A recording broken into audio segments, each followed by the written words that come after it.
You'd think a man who builds a company from scratch would be allowed to celebrate. But in a neighborhood like mine, celebration looked like a challenge, and I was the one being challenged. My name is Marcus Ellison. 7 years ago, I was broke, coding cybersecurity tools from my mother's kitchen table in Savannah, Georgia. Today, I'm the founder and CEO of Sentinel Secure, a multi-million-dollar cybersecurity firm protecting hospitals from ransomware and digital sabotage. My life changed, and I earned every pixel of that change. The first time I saw the Lamborghini Urus, I knew. Not just because it was fast or loud, but because it was unapologetic. Bright yellow. Bold lines. It was a rolling middle finger to every expectation that said I'd never make it out. So I bought it. I moved to Silver Pines last year, a quiet, upper-middle-class neighborhood with perfect hedges, too many labradoodles, and one very problematic neighbor. HOA loved it here. They had rules about trash can placement and flowerbed height. But the woman who ruled the neighborhood wasn't on any official title. Folks just called her Karen, like it was her birthright. And Karen had a son. Tyler was 23, a dropout with a lifted truck, 2 Confederate flag stickers, and a stare that could slice concrete. He never said much, but his silence was louder than words. Every time I pulled the Lambo into my driveway, he was there. Revving that truck like it was a dragon trying to breathe fire. At first, I thought it was just testosterone and boredom. But it became something else. The HOA complaints started piling up. Your music is too loud. Your friends parked too close to the curb. Your housewarming lasted too long. I checked the timestamps. That too long party ended at 9 p.m. sharp. Still, I tried to be a good neighbor. Helped Mr. Holloway on the corner set up his Wi-Fi. Brought cookies to the Patels. Even joined the neighborhood app. But none of that mattered to Karen or her boy. I overheard her once while washing the Lambo. "Boy's probably a dealer," she whispered to her tennis club friend. "No way someone like him owns a car like that legally. Someone like me." I wanted to believe this was just ignorance, not hatred. But deep down, I knew. I'd seen this before, just not wrapped in designer yoga pants and HOA newsletters. And still, I ignored it. I told myself, let it go, Marcus. Just live your life. Be bigger. But hate doesn't stay quiet. It waits. And sometimes, it parks a stolen car right in the middle of your peace. That car? My Lamborghini. And that silence? It was about to shatter. The day started like any other, sunlight sliding through the blinds, the smell of fresh coffee brewing, the soft buzz of my smartwatch nudging me into another back-to-back day of meetings. Nothing felt off. Not yet. By 7 a.m. I was in my kitchen, mug in hand, checking emails from our partners in London. The house was still. Peaceful. I had just texted Aisha, my girlfriend of 2 years and a pediatric surgeon at Fulton General, about our dinner plans that night with her parents. Big night. The first time I'd meet them before they flew back to Chicago. I planned to bring the Lambo. Make an impression. My suit was pressed. Keys on the counter. But when I stepped out toward the garage, I noticed something. A shift in the air. A wrongness I couldn't place. The side door was slightly open. Now, let me be clear, I don't leave things unsecured. My garage is more protected than most banks. Custom-coded digital locks, motion sensors, an overhead security camera system tied directly to my cloud account, and a backup padlock on the side door, because I believe in layers. No one gets in without me knowing. Or so I thought. I paused, holding my breath, and slowly pushed the door open. What I saw made my heart stall. The Lamborghini, my yellow Urus, was gone. Gone. It took my brain several seconds to compute. That massive, impossible-to-miss machine wasn't there. Just a gaping empty space and the faint scent of tire rubber. Panic clawed at my chest. I dropped my laptop bag and ran inside, checking the garage's other bays. The Tesla? Still there. The '67 Mustang my Uncle Ray and I had been restoring? Untouched. But on the floor, near the open side door, lay something cold and sharp. My padlock. Or rather, what was left of it. Cleanly cut, like someone had come prepared. I reached for my phone and dialed 911. My hands shook, not out of fear, but fury. This wasn't just theft. This was an invasion. Someone had stepped into my space, into my sanctuary, and taken what I'd worked my entire adult life for. While waiting for police dispatch, I opened the app for my home security system. Offline.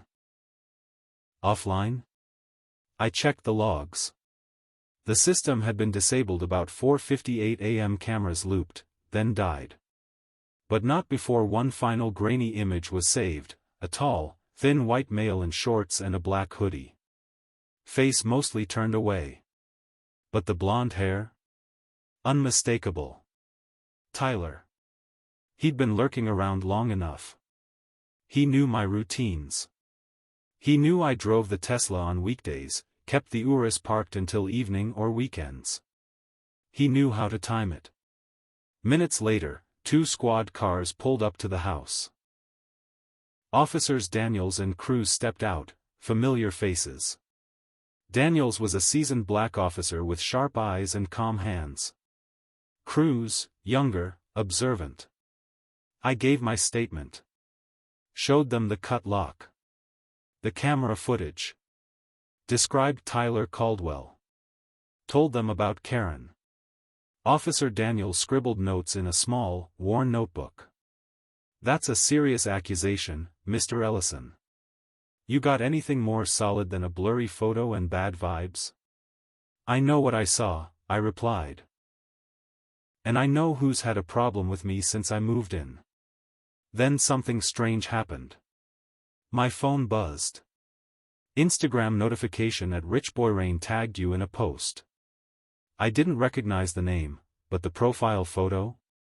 My Lambo. Parked at what looked like a lakeside park. I tapped the account. Photos taken just minutes ago. Tyler posing with the car like it was his. Caption, "New whip, who dis?" Hashtag #LambLife hashtag catch me if you can.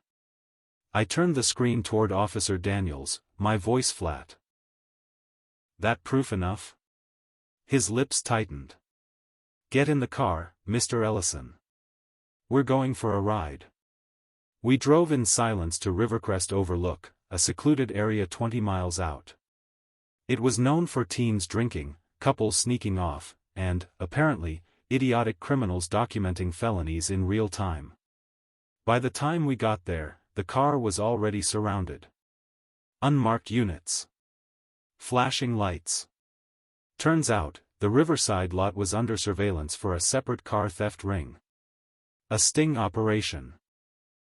Tyler and 2 others had parked the Urus, my Urus, right beside a task force vehicle.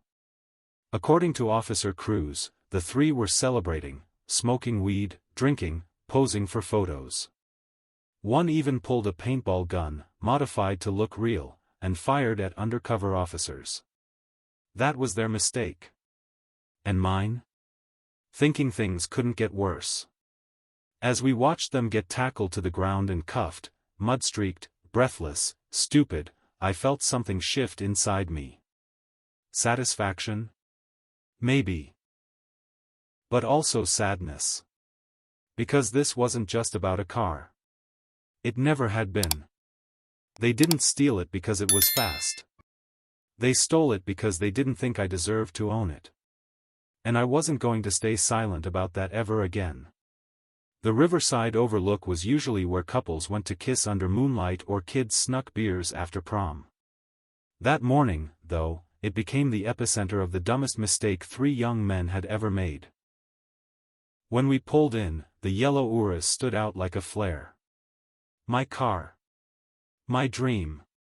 Parked at a skewed angle, dust on the tires, a red Vulcan wedged in the driver's side door. The officers had already cuffed Tyler Caldwell. His hoodie was half off, his blonde hair matted from a sprint through Georgia brush. Behind him, Jason Reynolds and Kevin Mercer leaned on a patrol car, both breathing hard, both clearly caught off guard. Officer Daniels nodded to a plainclothes detective. Captain Hayes inside the perimeter? Yup. Wants to talk to Mr. Ellison. Me. I was still processing. The air smelled like pine and bad decisions. The Urus, at least from the outside, looked fine. My company logo, a small chrome Sentinel Secure plate on the rear frame, gleamed under sunlight. Captain Hayes greeted me with a firm handshake. Black man, late 50s, ramrod straight posture. I liked him immediately. Mr. Ellison, he said, voice like polished granite. First, I want to apologize for what's happened. But I also want to thank you.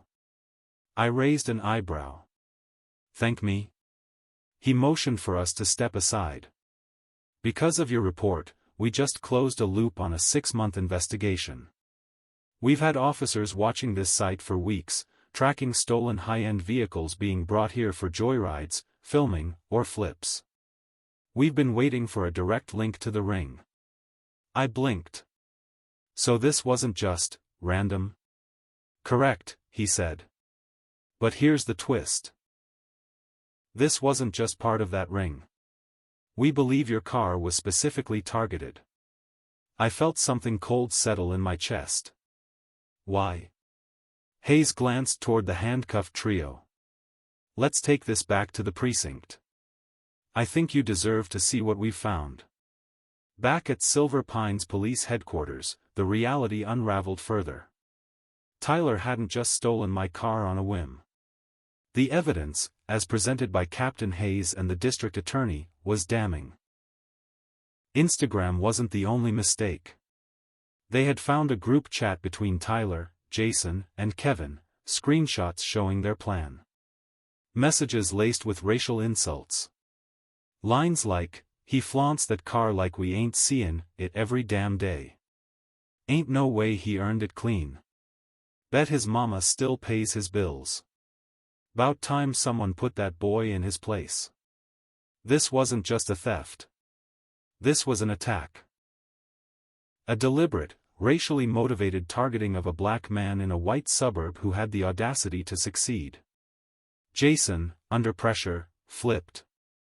Admitted to police that Tyler had orchestrated the whole thing. That the theft wasn't just about the car, it was about making a statement.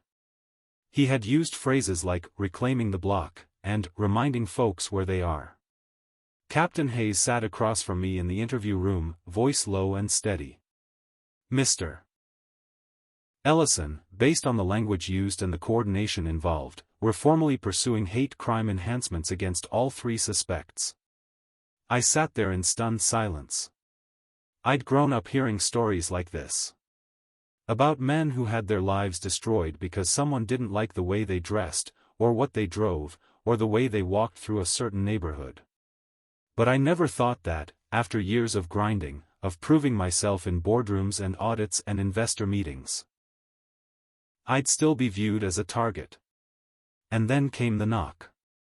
Officer Cruz stepped in. Captain. We've got someone in the lobby, demanding to see Mr. Ellison.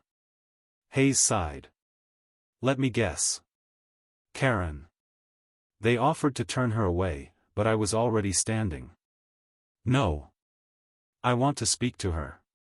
With Officer Daniels in the room. She sat waiting in one of the community interview rooms, dressed like she'd just stepped out of a country club brunch. White blazer, oversized sunglasses perched on her head, a tan too fresh to be from Georgia. The moment I stepped in, she turned, eyes flashing. This is outrageous, she began, without so much as a greeting. My son is not a criminal. He's being set up. This is political. I sat across from her, folding my hands. Karen, your son broke into my garage.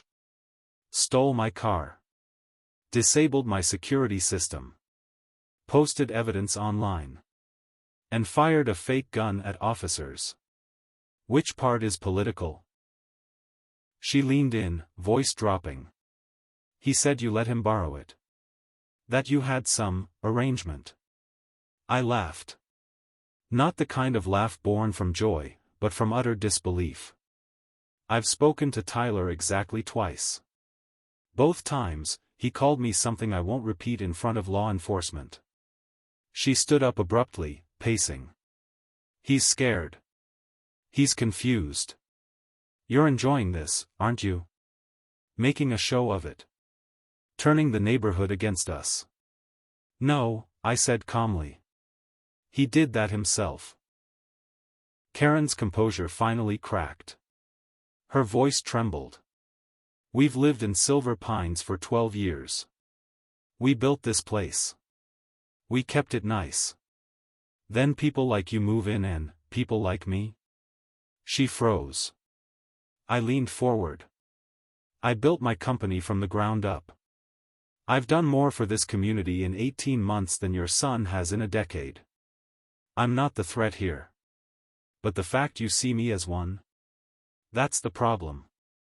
She couldn't meet my eyes. I hope, I said, standing, you have the decency to reflect. Not for me. For your son. As I left, she didn't say another word. That night, I didn't go home. Aisha insisted I stay at her place. We talked for hours.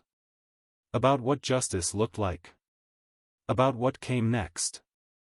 The next morning, Captain Hayes called me back to the station. We recovered your vehicle, he said. Minimal damage. A few scuffs. Some ignition tampering. But otherwise clean. Relief washed over me. But it didn't last long. There's one more thing, he added. The DA wants to know if you'll testify. I didn't hesitate. Yes. He looked at me carefully. It'll be public. Press may show up. Karen has already started whisper campaigns. You okay with that? I thought of every kid who looked like me. Every neighbor who said nothing. Every slur I'd swallow just to get through the week. I'm more than okay with it, I said. Let's finish this the right way. The courthouse felt colder than it should have. Not because of the air conditioning, but because of what it represented, the friction of accountability meeting resistance. The crowd that morning was heavier than I'd expected. Local reporters camped outside the front steps, their cameras clicking the moment I arrived. A few recognized me from the Sentinel Secure press releases. Others just saw "Black Man plus Lamborghini plus Scandal" and chased the headline. Inside, the walls were a dull beige, the kind of color designed to not offend anyone. The bailiff called my name, and everything from there moved like clockwork. I was sworn in. District Attorney Myers took the lead. A sharp-dressed woman in her 40s with the calm tone of someone who had asked hard questions to harder people. She paced gently, almost conversational. Mr. Ellison, she began, can you tell the court about the morning you discovered your Lamborghini was missing? I recounted everything, the coffee, the ajar side door, the severed lock, the grainy footage, the pit in my stomach. I told them how the Instagram post confirmed my worst fear. How seeing Tyler Caldwell in photos with my car didn't shock me, it clarified what I already knew. What interactions had you had with the defendant before that day? Myers asked. 2 verbal exchanges. Both times he made derogatory remarks. The rest of the time? He stared, he revved his engine as I passed. Never once did we speak civilly. She nodded. Did you ever give him, or anyone in his circle, permission to access your vehicle? Absolutely not. Myers nodded again and then rested her case. No further questions. Then came the defense. Thomas Harrington, the defense attorney, was exactly what you'd expect: gray hair, immaculate suit, rehearsed sympathy. He approached with the air of a man doing you a favor just by asking questions. "Mr. Ellison," he began, "you're a successful man, correct?" "I run a cybersecurity firm, yes."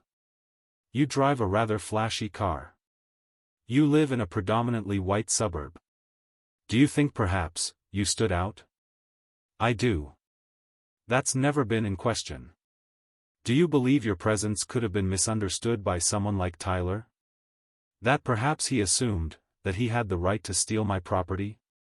I interjected, my voice calm. "No. That's not a misunderstanding. That's criminal." There were murmurs in the courtroom. The judge tapped her gavel lightly. "Let's proceed," she said.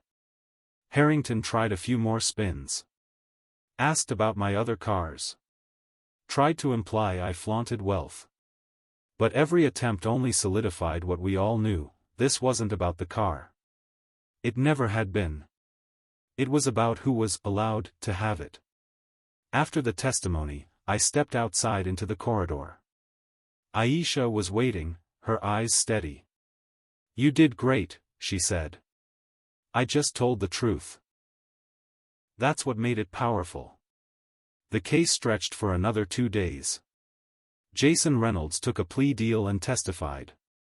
Kevin Mercer's lawyer tried to distance him from the texts. But the messages didn't lie. The jury took just 5 hours. Guilty. Grand theft auto. Breaking and entering.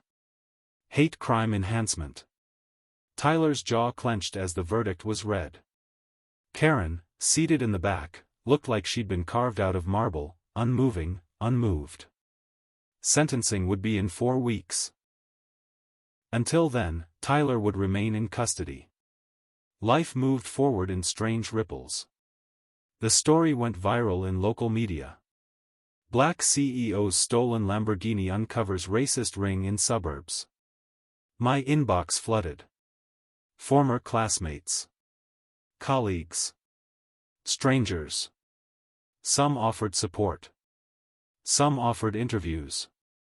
Some offered silence, too late to matter. Then came the community. Silver Pines had always been quiet. Too quiet. But not anymore. Jennifer Chen, the unofficial community lead, reached out. "We're holding a meeting," she said. "About the HOA. About leadership.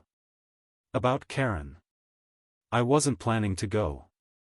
But Aisha said what I couldn't ignore: if not now, when? So I showed up. The room was full.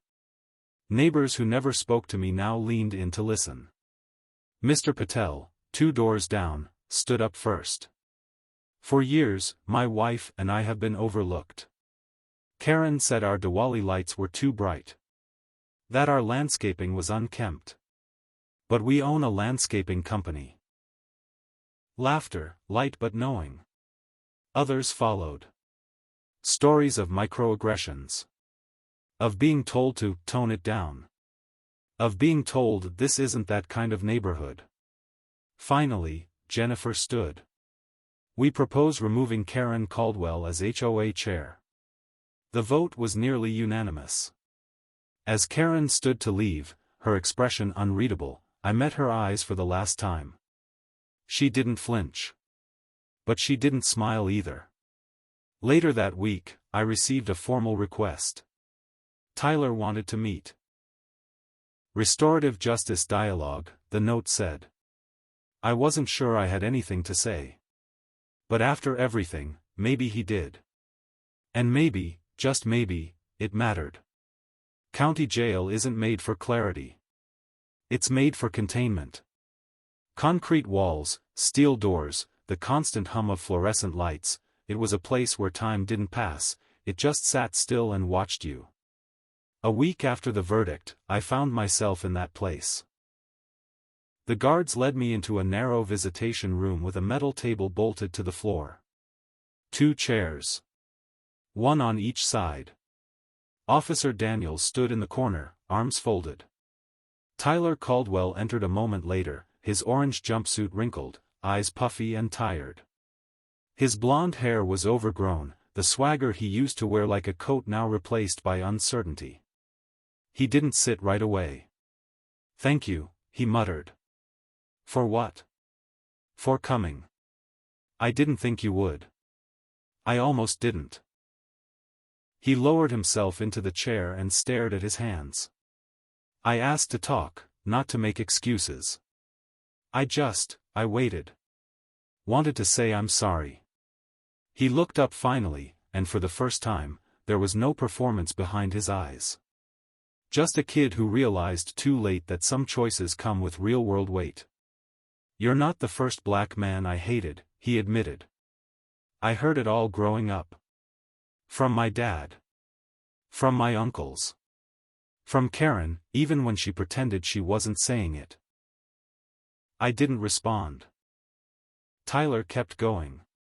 "When you moved in with the Lambo, with your suits, your business. I didn't know how to handle it.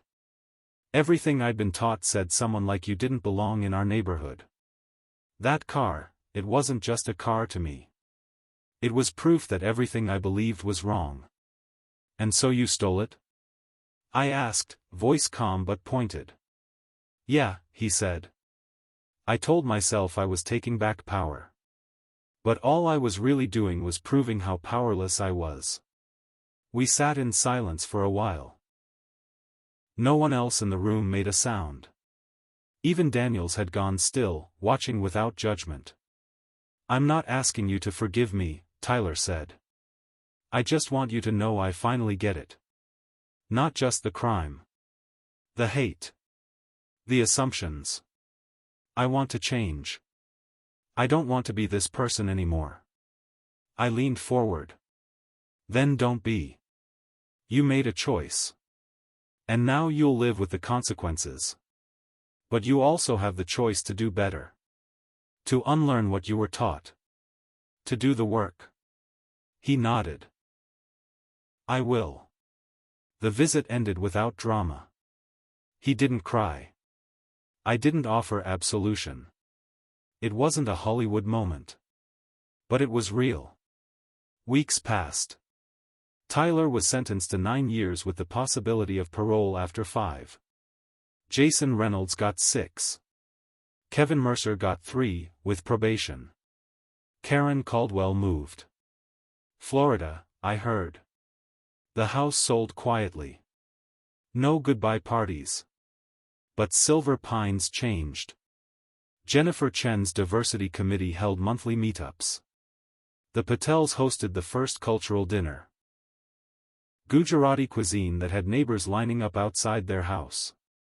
Aisha's parents helped me host the next event. We served suya and jollof rice. People laughed. Asked questions. Stayed long after the food was gone. The neighborhood, once quiet in the wrong way, was noisy in all the right ones now. And as I stood by the grill at that second cookout, a little boy came up and pointed at the now cleaned, newly polished yellow Urus parked in my driveway. "Is that yours?" he asked. "It is," I said. "Cool. I want to get one when I grow up." "Then you'd better start working on your math homework," I smiled. He ran off, and I turned back to the grill, heart lighter than it had been in months. The car was home. The house was mine. The community, finally, was becoming what it should have been all along. And hate? Hate lost. 3 months passed. Summer settled over Silver Pines like a warm quilt, thick, bright, and a little too humid for comfort. The once tense air in the neighborhood had transformed. Instead of tight smiles and awkward waves, people stopped to chat. Lawn chairs began appearing in driveways. Children zipped by on scooters. Real change doesn't come all at once. It comes in scenes like those. I returned to my normal routine, or as close to normal as possible. Sentinel Secure continued to grow. We signed a new deal with a hospital system in Texas, and I hired 3 more engineers, 2 from HBCUs. That mattered to me. It was more than business now, it was about building something that looked like the future. Aisha and I started house hunting, not because we wanted to leave, but because we wanted more space. We were talking in long-term language now. Plans. Our future. But Silver Pines still felt like home. One afternoon, Jennifer Chen texted me. The community cookout had grown into something bigger. It was now officially the Silver Pines Festival of Cultures, and they wanted me to be the keynote speaker. I laughed out loud. Me? A keynote speaker? You're the reason this happened, she texted back. You sparked it. You showed us what accountability looked like. And what possibility can feel like. So I said yes. The event was held in the park at the heart of the neighborhood, the same park where Karen once tried to ban loud music. Now, the air was filled with steel drums, Afrobeats, mariachi guitar, and the smell of spices from every continent. I stepped up to the small wooden stage with a mic in one hand and index cards in the other. But when I looked out at the crowd, families, kids, retirees, new couples, I put the cards down. I spoke from memory. I moved here for the same reason many of you did: quiet, peace, comfort. I didn't expect to be tested.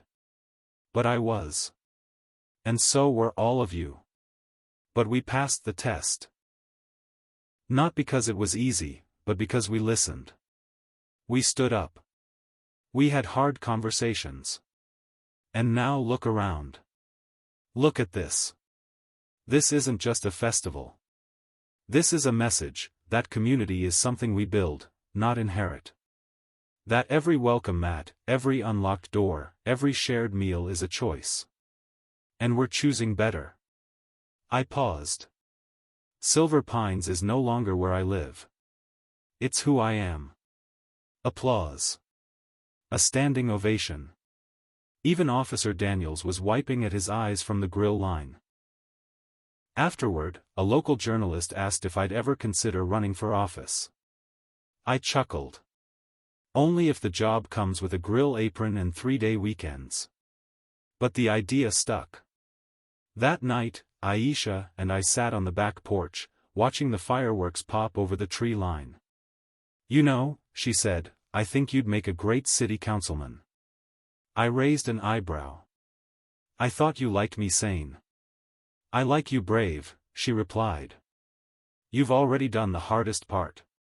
What's that? You got people to care. Later that summer, I received a letter from Tyler Caldwell. Handwritten. 8 pages. He was taking courses in ethics and race relations through the prison's educational program. Said he'd started journaling, writing letters to people he hurt. He didn't ask for anything, no reply, no validation. Just said he wanted to keep doing the work. I read it twice. Then I put it away. I wasn't sure what to feel. But I knew one thing, it mattered. Not because it erased the past, but because it tried to reshape the future. The Urus, for its part, became a symbol. A neighborhood kid drew a crayon sketch of it during art class and gifted it to me. I framed it in my office. Sometimes I still catch people slowing down as they pass the driveway. Some gawking. Some smiling. Some just curious. It's funny. That car was once the thing they used to define me. Now? It's just a car. A very fast, very yellow car. On the anniversary of the theft, Aisha and I hosted one last backyard dinner before fall rolled in. Nothing fancy. Lemonade, ribs, grilled corn. Jennifer brought her famous sesame noodles. The Patels brought mango lassi. Someone even brought carrot cake cupcakes shaped like little Lamborghinis. We laughed so hard my stomach ached. As the sun dipped below the horizon, I raised my glass. To better neighbors. To loud music. To forgiveness that doesn't forget, but chooses to grow anyway. That night, we weren't residents. We were a neighborhood. And hate? Still lost. At its core, the Urus Trap is not a story about a stolen car, it's about what it takes to build community, to confront hatred without becoming it, and to choose grace in a world that too often rewards resentment. Marcus's journey reminds us that success does not shield you from prejudice, but how you respond to injustice defines the legacy you leave behind. When his peace was shattered by envy, ignorance, and deep-seated bias, Marcus chose not vengeance, but voice. He didn't retaliate with anger. He testified with truth. He didn't isolate, he invited. He didn't let pain silence him, he used it to amplify his neighbors' unheard stories. That's the lesson here: real power isn't loud, it's consistent. It's rooted in values, in showing up, in being the neighbor who doesn't just own a house, but helps others feel at home too. The transformation of Silver Pines shows us that communities aren't magically welcoming, they're made welcoming by people brave enough to speak up and kind enough to open their doors afterward. And even Tyler's path, flawed, painful, but ultimately reflective, reminds us that change is possible when we accept responsibility and commit to growth, no matter how late it comes. Forgiveness, in this story, isn't cheap or naive. It's earned. And it's not about forgetting what happened, but choosing what happens next. As adults and seniors, we've lived through changes in neighborhoods, eras, and beliefs. We've seen what silence protects and what courage costs. But now more than ever, this story challenges us to choose better, even if it's uncomfortable, even if it takes time. Because legacies aren't built in courtrooms or garages. They're built in backyard dinners, handwritten letters, and the way we teach the next generation what dignity looks like. So if this story moved you, even just a little, I invite you to keep the message alive. Build your community. Lead with grace. And above all, make space for those around you to grow, even if they started from the wrong place. Backhand index pointing right if this resonated with you. Don't forget to like, subscribe, and ring the bell so you never miss a story that challenges, heals, and inspires. We're just getting started.